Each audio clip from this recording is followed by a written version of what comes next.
Hey everyone, welcome back to the channel. We're going to be unboxing this new Cure wash unit from Frozen and answering a question that we've seen frequently on Facebook, Reddit, DM'd to us, Instagram, what have you. How necessary is a cure and wash station?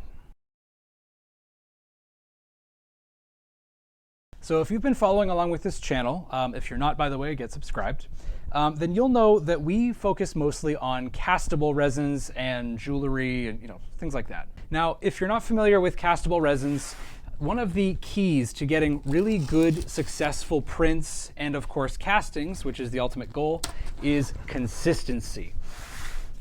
We've seen a lot of posts and been asked about how to properly cure prints, what our methods are, the instructions, from different manufacturers and things like that. There's a lot going on, and I guess the simplest answer I have to you is consistency. Pick a resin that you know works, and then you can kind of decide whether or not you do actually need a cure and wash unit. So what do we mean when we say consistency? Well, unfortunately, many people who feature casting resins that we've observed on YouTube and many people in the casting and 3D printing online communities recommend what I can only describe as inconsistent or inadequate post-processing methods.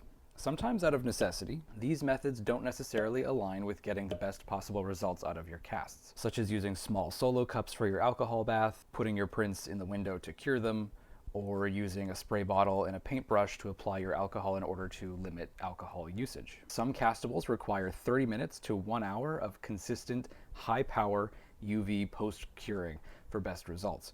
Relying on a sunny day is simply not going to cut it.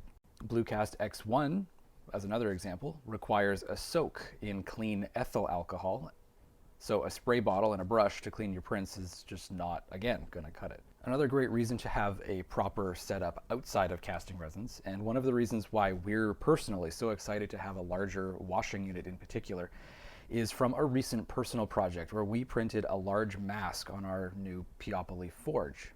At this point in time, we didn't have a proper wash and cure machine large enough to accommodate a print like this. And then later on, I cured it in our windowsill. However, even after a couple of days in the sun, when we went to go do our first coat of primer to paint the mask, we ended up having large areas that were splotchy and the primer just wouldn't dry, which meant that there was some areas of resin that were left uncured that were interacting with the primer on a chemical level. So if you're dealing with prints that you're going to paint, prints that you're going to cast, and or prints that you are just going to sell in their rough form, we would highly recommend that you invest in a cure and wash station suitable for the size of items that you're going to be producing.